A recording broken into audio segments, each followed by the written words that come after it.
Morning, everyone. I'm Mara Manis. I'm the Executive Director of NYSCA. It's such a pleasure to be with you this morning. We're joined by over 200 attendees from 10 regions across our state. So thrilled to have you with us for the last webinar of Webinar Week.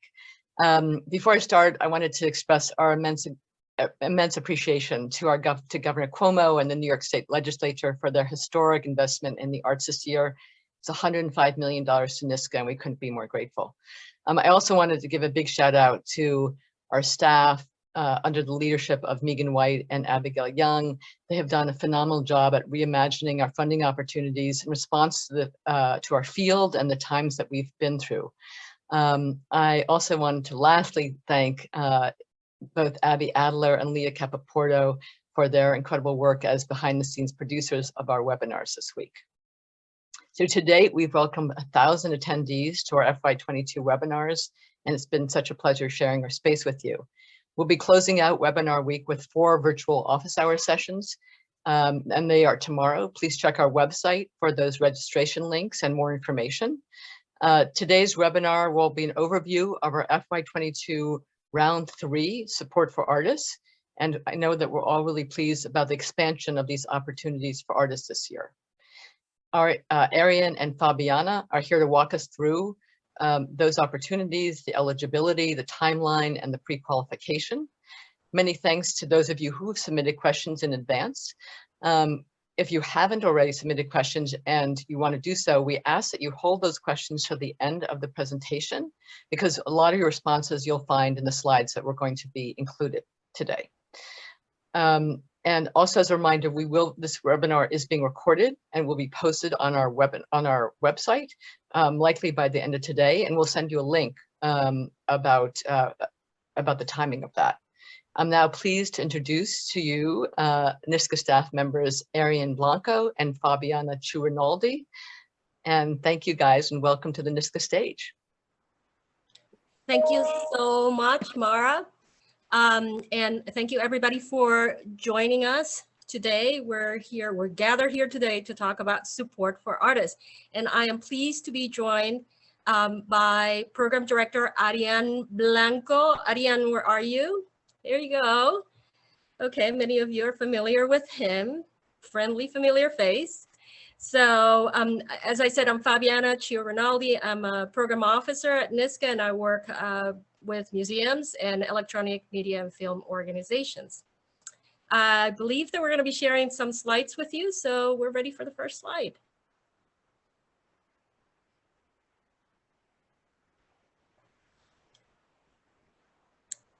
Okay, so first up, fiscal year 2022 guidelines and the application manual. They are already available and have been for many weeks now. And the reason why we put them up early is so that you can begin to check out what types of questions you'll be answering in the actual grant application. So there's a link already offered for you. And as Mara said, the slides are going to be shared with you through the recording, and so you'll be able to see these later. And I believe that at some point too, if you check the chat, you'll be able to see these links and you can click on them. So definitely check out the guidelines and the application manual. They're already available. Next, please. Yes. So we understand that many of the people who've registered for today's webinar are new applicants. So let me tell you a little bit about the New York State Council on the Arts. We were founded in 1960 with the help of Governor Nelson Rockefeller and the legislature. And many of us know us affectionately as NYSCA. So we are dedicated to preserving and expanding the rich and diverse cultural resources that are and will become the heritage of New York's citizens. There are 3 fundamental principles that guide us. We believe that artists are at the center of creative endeavor. We believe that strong arts and cultural organizations are vital to connecting the arts to people's lives. And very importantly, we believe that every citizen of New York State can have a meaningful connection to creativity, and every community has a right to cultural self-determination. Next, please. More important reminders. There are some links that, once again, you'll find on our website. We've been collecting frequently asked questions. Those have been posted already on our website, and we continue to collect some more frequently asked questions. And some of your questions may actually end up on this list, so check that out. And even more importantly, for the purposes of this particular webinar, the Support for Artists guidelines also available on our website. Next, please.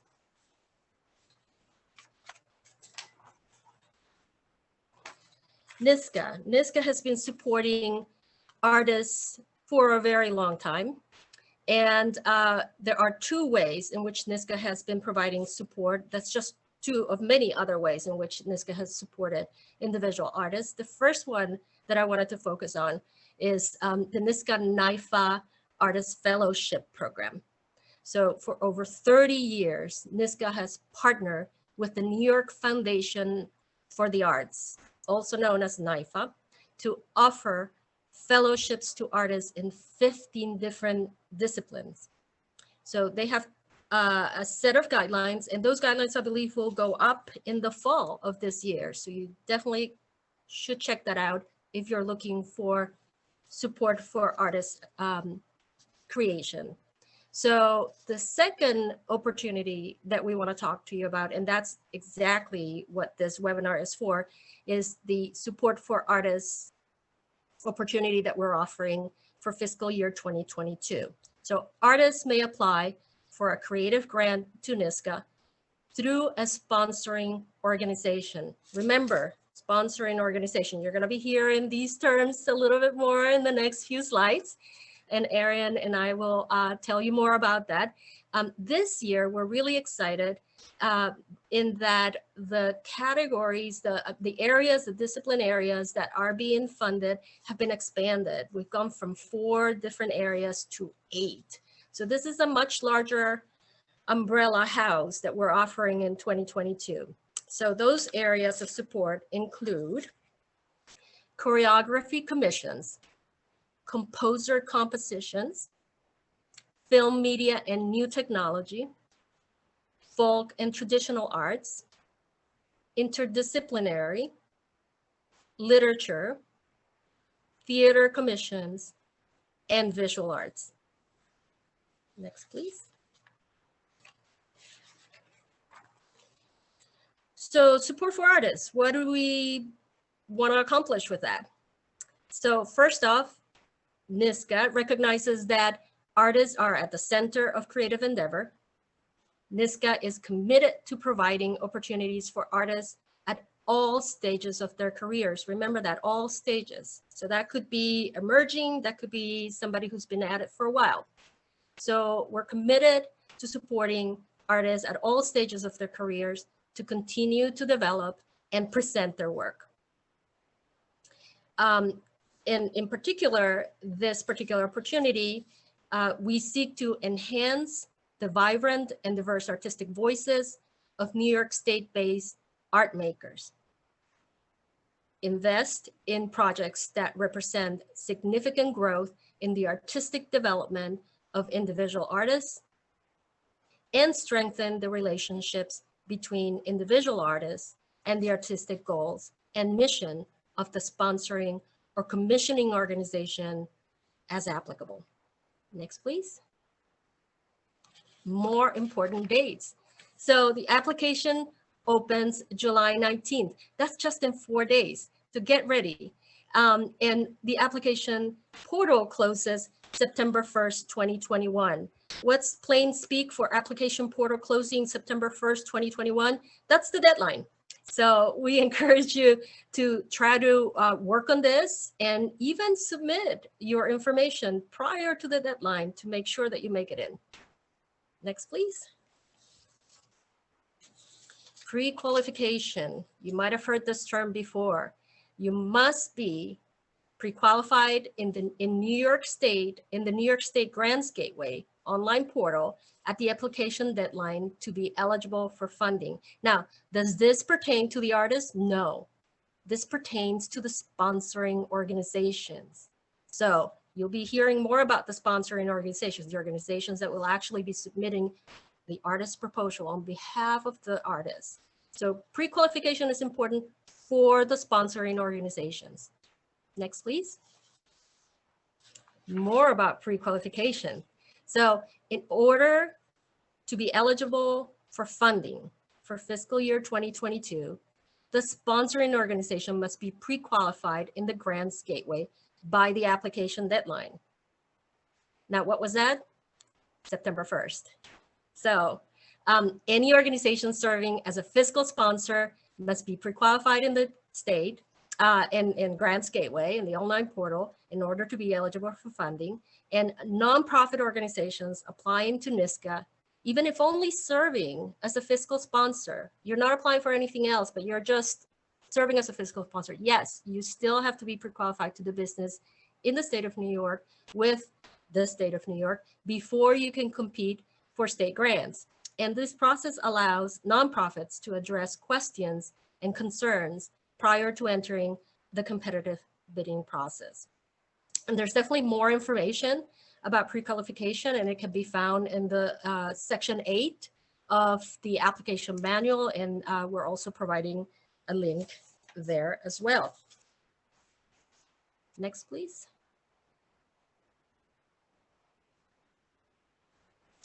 Key information: how much money is available should you get funded?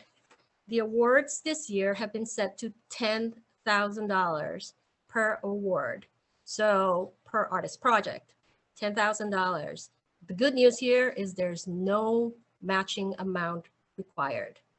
So if the applicant, however, proposes work that requires more funds than the $10,000 that you're applying for, you should tell us how you are going to find the resources to complete the project. Let's see, NYSCA funds a year out. That's right. So some people have been asking fiscal year 22, what does that mean? The activity has to happen, the activity that I'm seeking funds for, what are those dates? So keep this in mind, January 1st, 2022 to December 31st, 2022. Those are the dates that you're applying for funding for.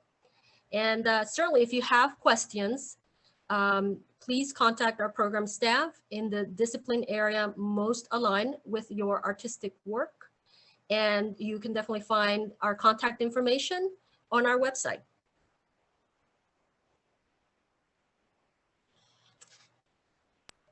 Sponsoring organizations. That's me, Fabiana. Thank you so Hey, much. That's why it looked not familiar. Okay, Ariane, you're on. I am on. Good morning, everyone. My name is Ariane Blanco. I am Program Director here at New York State Council on the Arts, working with the Individual Artist Program and the Special Arts Services Program. And I'm going to go through the next couple of slides that really get in. It drills down into sort of how we've organized this year's funding opportunity. So if you're new, that's great. It's a lot of good information. If you've applied before, this is, I would say, doubly important because we have changed the way you apply. And hopefully the goal was to make it more streamlined and easier to apply and more flexible with the way you apply to us. So the first slide here that I'm going to go over is sort of as it relates to the sponsoring organization. Just to keep in mind, it was already mentioned, but as NYSCA can't make grants directly to the individual, it's incumbent on each applicant to be sponsored by an eligible New York State nonprofit organization that serves as what we call your fiscal sponsor. So the first order of business, I would say, for any would-be artist is to seek out a qualified nonprofit organization to serve as that sponsor for you. And we'll talk a little more about that later. Ultimately, the grants are awarded to the sponsoring organization, which then directs the funds to the artist. Such organizations must be fully pre-qualified in Grants Gateway. Again, this does not apply to the artist, as Fabiana said. It's for the sponsoring organization that needs to pre-qualify. So they handle that. Ultimately, the sponsoring organization may have a variety of relationships with the sponsored artist. They may simply serve as the fiscal agent just submitting the application on their behalf, or they may actually provide other bundle of services. And that's one of the reasons we actually call out in the guidelines that you should definitely work out a sponsored agreement between you, the artist, and the sponsor organization. So this way, all the details about how the relationship is going to work out are settled ahead of time. And there are no misunderstandings, especially if there's a grant. And then we did get some questions about this, but sponsor organizations other than service organizations may request support for only one creative grant in each of the support disciplines per year. So if you're a service organization that's not primarily a producer or presenter, you may sponsor as a service organization as many artists in any number of the disciplines as you're able to. If you are a specific producing organization, really more of a creative organization, you may sponsor one artist in each of the disciplines per year. And of course, more information in terms of sponsoring organization requirements and what their role should be can be found in our guidelines. Next slide, please. Okay, now these are sort of the key sponsored artist responsibilities that as a sponsored artist you want to keep in mind in terms of being a good collaborator with your sponsoring organization. Again, best practice that the artist understands the role of the sponsoring organization. Again, you really want to understand what they're going to do for you, what they're not going to do for you, things like how the funds would get paid if a grant is issued, what the timeline for that is ahead of time, just so there are no misunderstandings later on. Working with the sponsor organization regarding the submission of the application.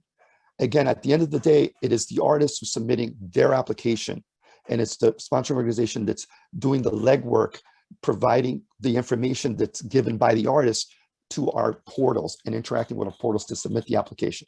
So you definitely want to work in getting all the information needed to the sponsor organization in order for them to apply on your behalf. You want to do things like a completed application narrative and any relevant support materials, including proof of residency. Again, those specific items are outlined on our guidelines, and we're going to go over a few of the key items here today as well. You definitely want to keep appraised of your deadlines. Just note that our application deadline is when it's due. So, and oftentimes you as the artist will need to get all the information into your sponsor organization ahead of time, so then they can actually submit it by the deadline. Just keep that in mind. And then should you get a grant, we definitely would like artists to provide proper NYSCA credit whenever possible. And there's also information in our guidelines about how that works exactly. It's usually a little quote, just giving us a little credit for anything that we help fund creatively. And we do have a public component to these grants. And whenever possible, we would like to see that the public component occur during the grant period. And that might be not even the completed work. It's a very low threshold. It could be the work in progress, a workshop presentation, an online component, or other publicly accessible element to the project you're working on, the activity you're working on.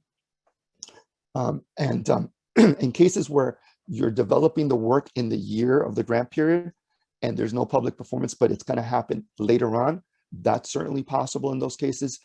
You'll just inform and work it with the sponsoring organization so they can cite those future dates in the final report. We can review them and typically approve them that way as well. And then finally, just note that artistic control as it relates to our grant should remain, the rights of it should remain with the sponsored artist. Next slide, please. Sponsored request questions. So these are sort of some of the specific questions that you want to go over and provide to your sponsoring organization. Proof of residency, our guidelines have specific items that you would submit to them. Okay, these are not submitted as part of the application. This is submitted to the sponsor organization who will review them to verify, and they will hang on to them. You definitely want to provide your sponsor organization all your basic information, your name, address, email, phone number, so they can put it into our system when they fill out the application for you. The project title, of course, no more than 100 characters. Project description, That's a little bit of a longer sort of what some might call a press-ready description of your proposed project, up to 250 characters. And just note that all funded projects will be awarded $10,000. Specifically, the sponsoring organization is eligible to take an administrative fee up to $500. And this is a question that is asked. So they'd have to fill that in. But if they're not, they can just put 0 and the full fee will go to the sponsoring artist. And then, of course, you want to select your artistic discipline, which occurs as part of a drop-down list. This is important because we want to make sure that your program, your project, is being reviewed by the appropriate panel. Also keep in mind that for some of the disciplines, we have some subgenres as well that will also have to be selected. And for the media, film media, new technology opportunity, there's also phase of production that will need to be filled out. So again, you want to provide all this information and work with your fiscal sponsor to have all this information ready on hand for the application.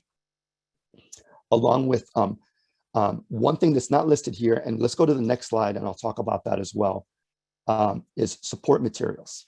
Now, in all cases, you'll be asked to provide, in terms of additional support materials, resume of the lead artist, as well as key collaborators, if that's the case, as well as work samples, usually media samples that are typically provided via link, that you develop a links page to provide to us.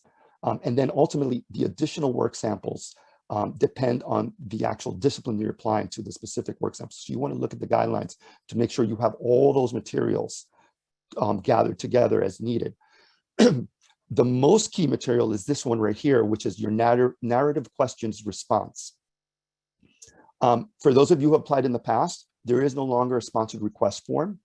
Basically, it is a single sort of essay that you write to us, you write for us, that you basically will include as part of your overall packet with the support materials that I just mentioned and went over a little bit.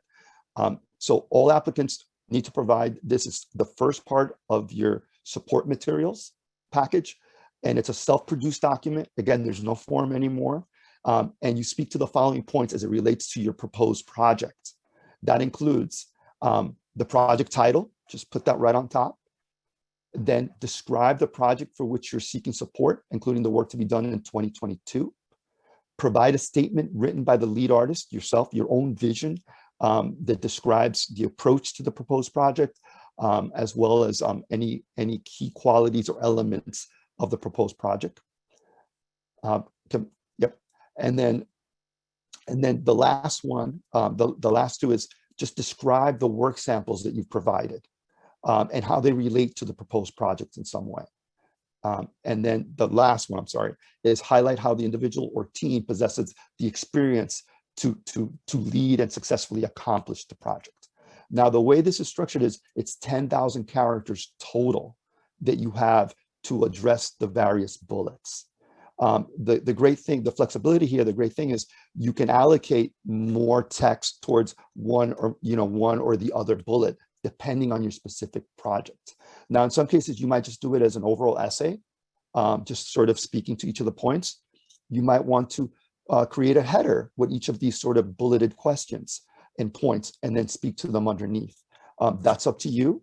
But the idea here is that again, you provide a single document of no more than 10,000 characters speaking to these bullets. Just note that it's characters, so spaces and punctuation also counts. So you definitely want to, sort of be very mindful about sort of how you phrase and speak to these items here. Next slide, please. Okay, how will the application be assessed? So as I just went over, you'll have basically your narrative response document that you've compiled and put together, 10,000 characters.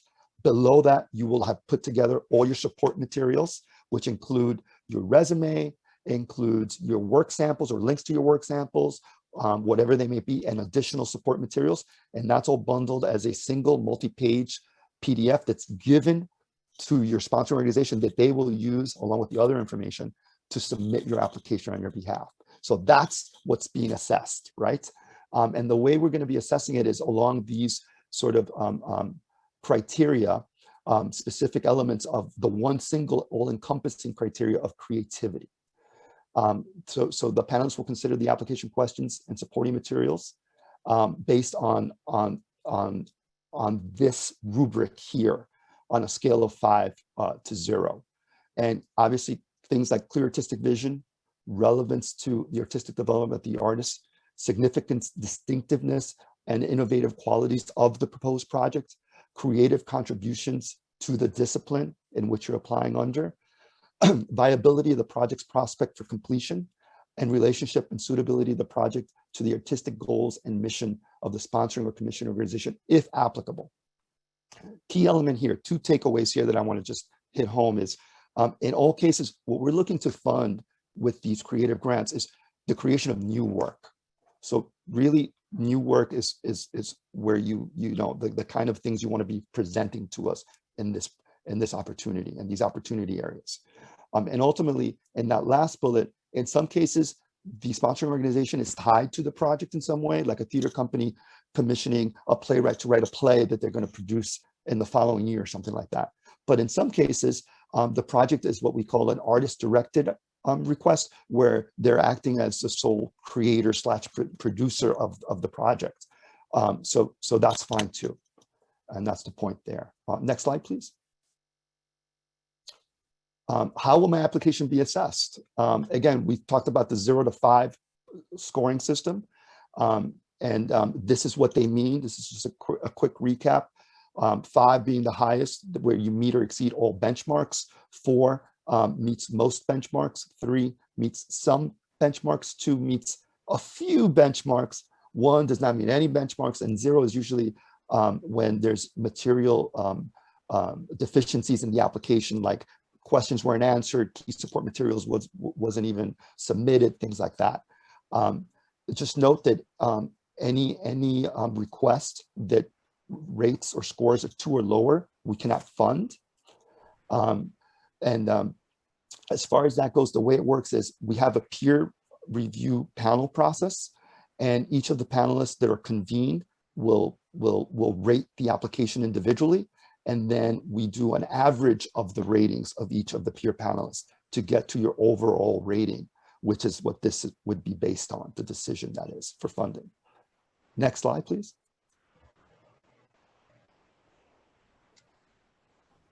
Okay, so we have some frequently asked questions that we put together ahead of time, and Fabiana and I are going to trade off a little bit. Yeah, so we're so lucky that we got some questions ahead of time to kind of get things going. You, of course, are welcome to submit your questions in real time now through the question answer tab. And you can ask those questions anonymously, certainly, but you can also include your name. And some of the questions that you're submitting, if they're very, very specific to your situation, it may be best to just address it to us directly, or to send us an email or a phone call so that we can answer those in as we answer questions later on from the question answer tally. We will try to answer the ones that really can help other applicants as well, so that they're general enough. But hey, Ariane, are you ready for these ones? Yeah, I think I'm ready. Okay, so first one. How do I register as an artist in order to apply? Okay, this is easy. This is easy. I mean, they're all easy because the answer is right there in front of us. You do not. All individual artists must apply using a qualified New York State-based nonprofit organization as their fiscal sponsor. Artists do not interact with our grant-making platforms or our websites in any way. Their fiscal sponsor submits the application on the artist's behalf. That sounds good. So that's actually a little less work that the artist has to do. A little bit. I have a question for you. As an artist, how can I find a fiscal sponsor? I'd love to get a grant. How can I get a fiscal sponsor, Fabiana? That's right. And every year, hundreds of artists find a fiscal sponsor, and they have applied successfully to NYSCA. NYSCA does not pair you up with a fiscal sponsor. but you can find out who is currently fiscally sponsoring artists. If you go to our website, there's a really nifty search function where you can see previous grants. And so you see the link on the slide, a little tip. What you want to narrow the search to is to type individual artists. And then when you type individual artists in the search of previous grants, you will then see everybody that has received the grant in the past and who sponsored them. Does that sound right, Ariane? That sounds exactly right. Yes. All right, here's another question. This one's for you. Okay. I have a multi-year grant with NYSCA or plan to apply for organizational support. Can I still serve as a fiscal sponsor for an artist? Yes, most certainly. Serving as a fiscal sponsor in no way precludes the sponsoring organization from applying to other NYSCA opportunities they may otherwise qualify for.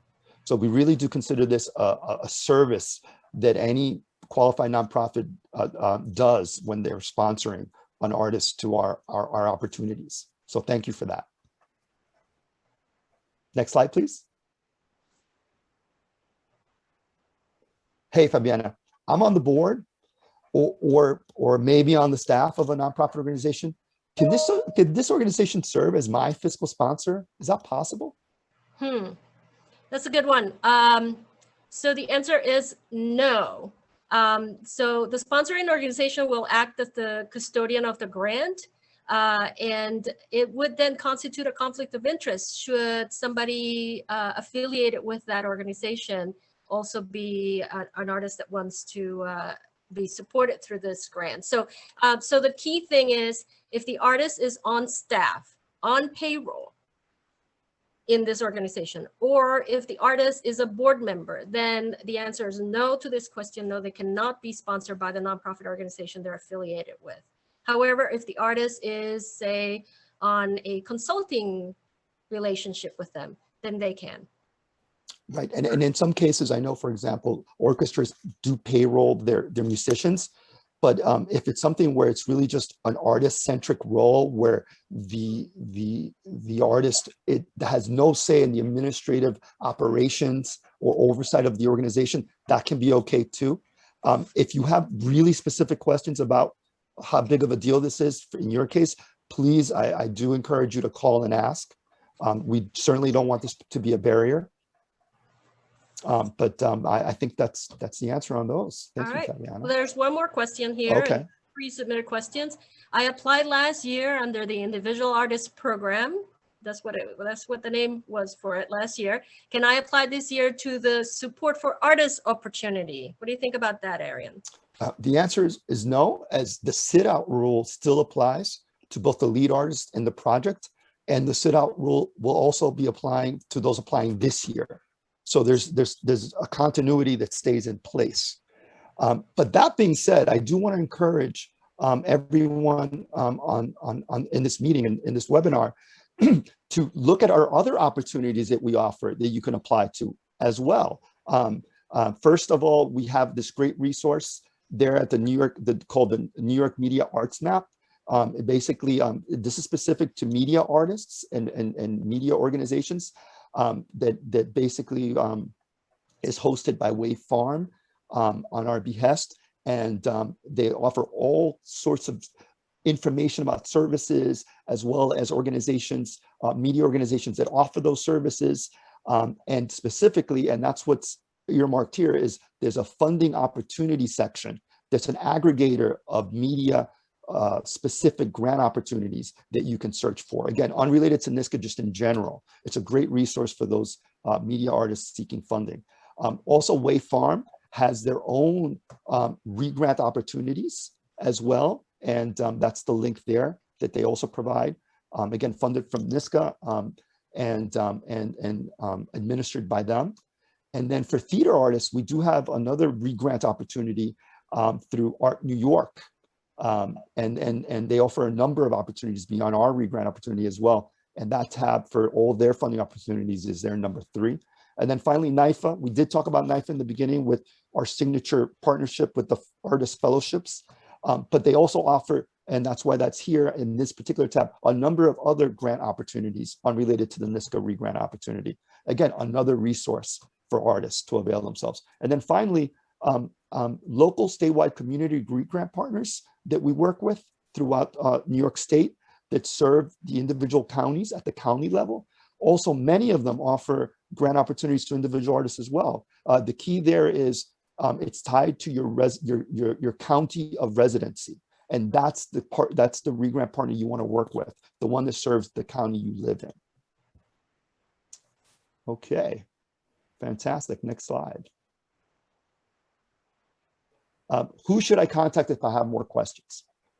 Well, for technical questions on submitting online applications or pre-qualification, please contact the help desk at help@arts.ny.gov.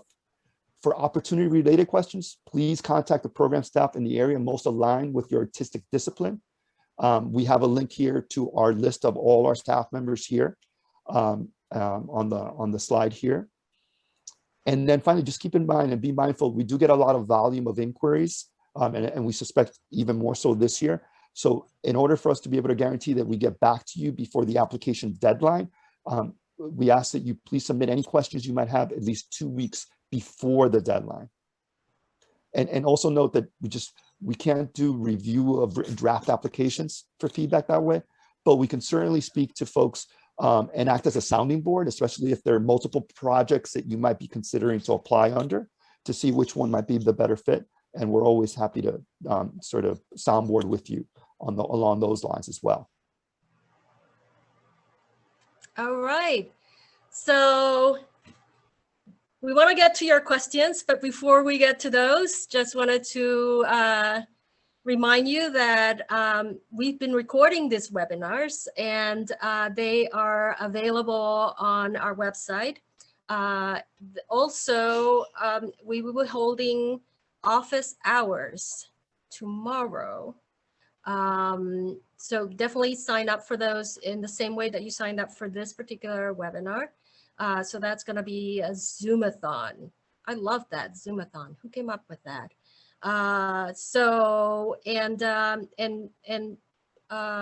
For sure, get a hold of us if you have specific questions about your individual situation.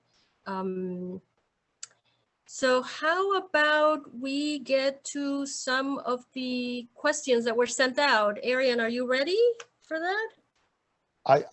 I'm ready, and lightning round, right? Lightning round. Lightning round, yes. I will do my best to, as clearly, concisely, but completely as possible, answer your questions.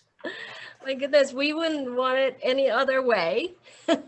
So let's go with the first one. I'm going to read it verbatim so that the person who sent it knows that it is their question.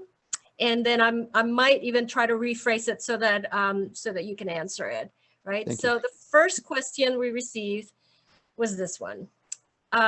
Since the grant has to be spent on expenses in the 2022 fiscal year, can I use it to cover some of my writing and development expenses?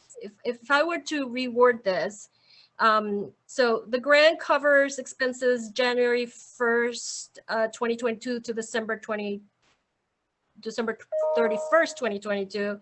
Can the expenses include their writing and development expense? Can that be included in this grant? Of course. The best way to think about these grants and for the legacy sort of commissions that we used to fund under individual artist program, it's still the same. I think for the media film, new technology production opportunity that used to be a production grant, should you get it, it's different. So in this case, all our artist support for artist grants are creative grants. It's basically a flat fee of $10,000 minus the administrative oversight that the artist gets to have towards the creation of their work or the development of the work or the completion of their work, depending on what's appropriate in the funding year. So how you spend the money is actually less of an issue now than it ever was before. So That's hopefully that answers the question that way. All right, ready for another one? Sure. Okay, I'm not sure I completely understand the stipulation, especially for film that is not yet complete. Oh, yeah. Funded activities must be open to the public and promoted as such. So I think what this person wants to know is, my film is not yet completed, but your guidelines say funded activities have to be open to the public, and they need to be promoted as such. So how do I do that if it's not yet finished? Yeah, again, I mentioned it before, but it's worth mentioning again. There's a lot of variance in the creative process that we may be funding, where the actual public component is not able to occur within the funding year. And in those cases, again, in consultation with your sponsoring organization who has to file the final report relating to that grant, as long as you can articulate future dates that are occurring, then that's typically good enough for us to be able to approve the final report. There is, there is a public performance component. Again, it doesn't have to be the finished product. It could be of the work in progress, a kind of talk back presentation. A lot of different things can fulfill that requirement. But the key element is that it's open to the public and serving a New York State audience specifically. Okay, cool. That's a nice feature. All right, so number 3, can you apply as an artist even if you are the director of a program under another grant application, in parentheses, support grant? So if I were to rephrase this question is, I'm the program director in another support for organization proposal, maybe. Can I apply as an artist here? What do you think? Yeah, I mean, I'm seeing 2 different kinds of activity here. For support for artists, we're focused on the individual artist and our grant going towards the creative effort of that individual proposed program, activity, project, okay, as it relates to the artist. With regards to organizational funding, perhaps, is the way I'm reading it, those are really typically more production grants, grants to cover the cost of a production of something, although creative fees could certainly be involved. So what I would say is both are possible. And the key element here is that you don't use an organizational grant to further support something where you may have already gotten a creative grant towards a creative process. So as long as they're separate, it's not an issue at all. Cool. All right, here's another one. For film projects, are there limits about like duration and format? How does that work? Very good question. It's a very broad film, media, and new technology opportunity. It's very broad. It always has been, actually. And so we don't stipulate a specific format or even duration. But what I will say is that the crux, and again, this is true of all the disciplines that are being supported, is the creation of new work. So in the case of something that's serialized or episodic, the strongest requests are the ones that are looking and seeking as part of an application to us to fund through the early development vis-a-vis maybe the pilot episode, through the pilot episode of something, as opposed to an ongoing series that's already been produced, it's already been published, viewed by audiences, and now you'd like funds for further development of something that's, like, say, in season 2 or season 3. Now, that's not to say, and I may answer another question here, that you cannot have source material that serves as the springboard for what you're proposing to get funding for as in terms of a new work. An example would be, I have a film short that I already did, but now I'm looking for funds to develop a full feature film from that idea of the film short. That can be okay. Again, as long as the new thing that you're proposing is somehow sufficiently different to constitute new work. Okay. So the next question is a 2-part question, but I think you just answered the second part of it. But anyway, I'll read it. I might have. You might have, I think. So can a series of short documentaries be competitive? And then it follows up with, what if the project is related to something that NYSCA already supported that was a featured documentary? So I think you just answered the second one. But anyway, Right. How about short documentaries? Yeah, so yes, that certainly is possible. Again, that would be under a series, okay? So instead of being a scripted fictional series, it's a documentary series. Same idea, that ideally the strongest application to us is ultimately as it relates to it being sort of season 1, working towards maybe the pilot episode or drafting out season 1 as part of the proposed project to us. That would make the strongest one. Now, in terms of past funding, if a project already received funding, we don't fund it again. Okay, and that was in previous guidelines as well. We just don't fund it again. So say you completed a documentary and then maybe you wanted to further develop it or have an additional sort of chapter to it somehow. Again, unless there's sufficient new work involved, as opposed to the support of an already existing project or property, it's something we probably wouldn't fund. Certainly wouldn't be a priority, I would say. Right. And that, I'm assuming logically, it's so that we can make the funding available to more people, right? Absolutely. Yeah. Absolutely. Over time. Okay. The next question is really good. I think you can just say yes or no with this one. I'm interested in finding out if my subject matter needs to be New York focused. Right. Or no, not at all. And whether or not the project is somehow tied to New York State, New York stories, that's very nice, but it's not a criteria or an edge for our grant purposes. We want fresh new work, and we're open to all kinds of ideas to what that could mean. All right, next one. Wondering how grants might work for emerging artists. Do we fund emerging artists? Definitely, most definitely. We even said it at the top of our slides, the presentation. Now, artists that come into the fold can be either newcomers into the industry or well-established artists, and we've had the full gamut apply over the years. You know, ultimately the crux, and again, what we get excited about is a fresh take on something, a new idea on whatever it is you're proposing, a new approach, a novel approach. Those are the things that get us excited, not so much whether or not, you know, you've won awards. That being said, to the extent that you're really new, especially in the film arena, where usually you work in teams anyway, you could certainly speak to sort of key team members who are there to support you in your vision that might have maybe more of the technical expertise in those cases. But certainly artists of all levels or stages in their career are welcome to apply. The one thing we won't fund is student work, or generally speaking, those folks who are matriculated full-time, whether it be undergraduate or graduate programs, at the time of application, you're not eligible to apply just yet. Again, the goal here is working professional artists. Cool. All right. So how about this one? You mentioned new work. What do we mean by new work? For instance, what if the project has been under development for several months? Is that new work? Sure. In a lot of ways, yes, because it hasn't been produced. Again, the tipping point is usually there's proof of the program or the project having happened in some way or in some significant way.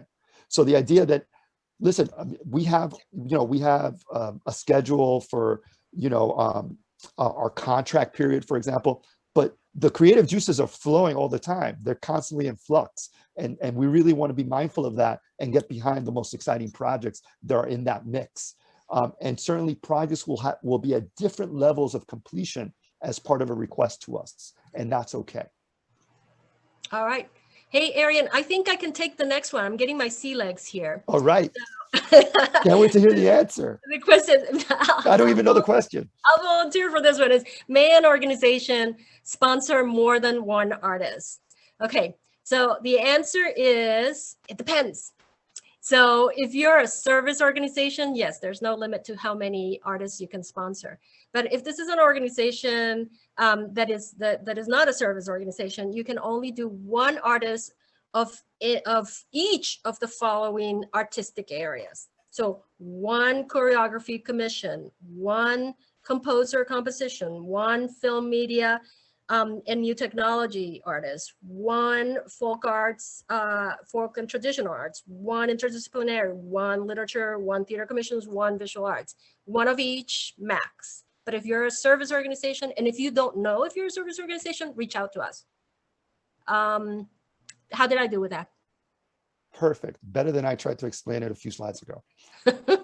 All right, now you're back on. Can you explain the sit-out rule? What years does it impact? How many years do you have to sit it out? Just the previous year. So if you applied last year, whether you receive funding or not, you must sit out this year, and then you can come back next year.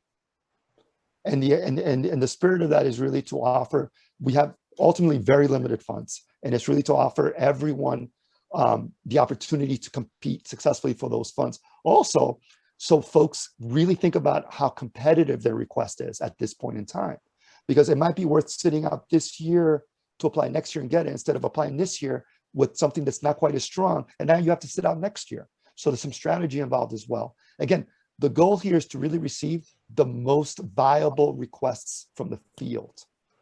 That ultimately we only have limited funds to fund and offer grants to.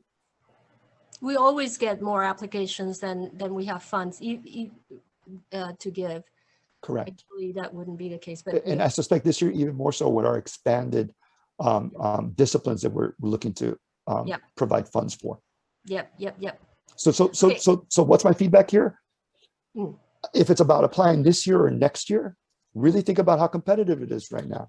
Really think about how well you can answer those questions in an impactful way, in an interesting or engaging way that you've solidified, sort of what it is you're seeking the funds for as an artist. One of the tips that I usually give applicants is, as you look at the questions, and if you begin to I'm not really sure what this is, and then you begin to contort, then that's probably an indication that you may not be ready for it yet, where other applicants can answer those questions in their sleep. No, right? Yeah. And we see it in the review process very clearly, actually. Yep. So anyway, okay, another one. Are two artists who are working together able to apply? Would one of them need to be the lead artist? I think you did address that, right? Yeah, a lot of information. Short answer, yes. To go over it again. Yes. So to the extent that there is a collaboration, and even a writing team for a play could be a collaboration, but it's very close. That is certainly fair game. You would speak to the nature of the collaboration as part of your application in that case, of course, in any case that you're collaborating with folks. The resume of the collaborator would be part of it, but for the sake of transacting the grant, we ask that one person of the collaborating team be named the lead artist in each case. And then once the funds are issued, again, what the artist does with those funds is really up to them in the service of the creative program that they're proposing. Mm-hmm. Okay, the next one is about one of the new disciplines that we have included this year. So we'll see. Could you describe the interdisciplinary program in more detail? If a work is evenly comprised of multiple disciplines like dance, theater, music, is it more appropriate to choose just one of the disciplines as a focus instead, or should they choose interdisciplinary? Well, I think they answered their own question. So interdisciplinary really is, multiple disciplines that have even weight as part of the overall vision for the program, for the project, whatever that is. Okay. If one element is really more in service of another, then you might consider one of the other disciplines that make more sense for that other element. That's the lead element. So I mean, I would leave it at that if it's evenly keeled, this is the place for you. And again, this is based on feedback we've gotten for a number of years, for many years, in terms of folks feeling like they can't quite fit into our existing sort of discipline-specific opportunities. So this is it. This for you. Yeah. So yeah, this is it. And again, if one discipline is really in the service of another, it's not probably interdisciplinary, clearly. But if they're all evenly keeled and they're all sort of have equal weight as part of the presentation, whatever that is, then this is the place for you. And certainly there are a lot of wrinkles to this. Call staff. We can talk about your specific situation in more detail to strategize the best approach. It's not a science, it's an art. Okay. I'll steal that one in the future. You can borrow it anytime. Okay. Must the nonprofit sponsoring organization be an arts organization. That's so good. Or if I am doing an artist-directed project, might I partner with a different type of nonprofit organization? So does Such it a good question. That is Yeah. an excellent question. For the Yeah. purposes of serving as a fiscal sponsor, Hmm. it does not have to be an arts and cultural organization Excellent. at all. Because they're basically, we're not evaluating the organization, we're evaluating the sponsored project's application. All right, the sponsored artist's application, right? That being said, though, they have to be pre-qualified as an entity. And that's why we kind of go back to those that apply to NYSCA, because they've already done that legwork typically.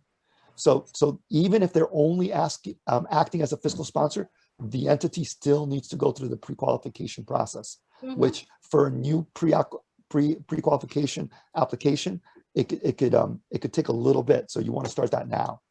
Right. So see, this pre-qualification process is not just for arts organizations, it's for any nonprofit organizations in the state of New York that vie for public funds in the state, right? So it could be any other type of organization, not necessarily an arts organization. Okay. Does the individual artist have to submit a budget, or does the sponsoring organization? Is there a budget involved in this process anywhere? No more budget. Why? Why is there no more budget? Because the entire budget is your creative fee. So we've done away with the budgets. Now, again, if we're thinking legacy in the past, for the commission categories, this is about the same. It's really different in the media category that used to be a production category where we would ask for a budget and a match was required. But now the way to think about these opportunities across the board is as a creative grant where it's $10,000 as the creative fee, of which $500 can be taken by the sponsor organization to administer the contract and the application and all that, right? And $9,500 goes to the artists as a fee towards the creation or the development or the completion and or of the proposed project, should it get funded. So no more budgets that way. That being said, in the media category, and we do talk about if the project requires more costs, one of the specific sport materials in the media, not category, discipline, is that you're welcome to submit a production budget in that case. But again, it's not tied to the grant itself. It would be a piece of that to help sort of fulfill the cost involved, however the artist sees fit in that case. All right, we have enough time to do 2 more questions, and the next 2 are pretty good. I think, yeah, it would be great to address this too. So this could be a yes or no. Okay, does the $500 fiscal sponsor fee come out of the $10,000 award? Yes. Good. Next, if an artist applies this year and is rejected, does the artist is there a sitting out? Do they have to wait a year in order to apply? Yes. As in the past, it continues. It's in the guidelines. Yes. So whether they get funded or not, they still have to sit it out Right. to make room for other. Okay. Right. So the key element is how competitive is your project at this point in time, what you're thinking about proposing with us. All right. And with that, I'll turn it over to Mara Manis, our executive director. Hi guys, thank you so much for joining us today. I think my Zoom is a little slow right now. Thank you, Ariane and Fabiano. That concludes today's webinar. A reminder that this webinar is being recorded and will be posted on the NYSCA website along with the presentation deck, and we'll send around an email when that link is live. And reminder to sign up for the virtual office hours tomorrow. And also just a reminder in general. So our staff is here and they are so incredibly supportive of all applicants during this application process. So feel free to reach out to any one of them. We are here for you. We are here on this journey. We're so appreciative of our new attendees today, and a warm welcome to the NYSCA process. Reach out to everyone. Immense appreciation for joining us today. And also, I just wanted to underscore that pre-qualification for the sponsoring organizations. You know, at the close of every application period, we have past grantees who are no longer qualified because their vaults have expired. So we can't stress enough the importance of making sure that those pre-qualification vaults are up to date. Thank you so much for joining us. Again, thank you, Ariane and Fabiana, for a rich discussion. And know that we do have a number of questions that were unanswered. If you have entered your contact information or your, we know who you are. We'll be getting back to you with responses to those. And we'll also use the Q&A to develop if other responses to our Q&A on our website if we find it's relevant. Again, thank you so much and have a great day. Bye-bye.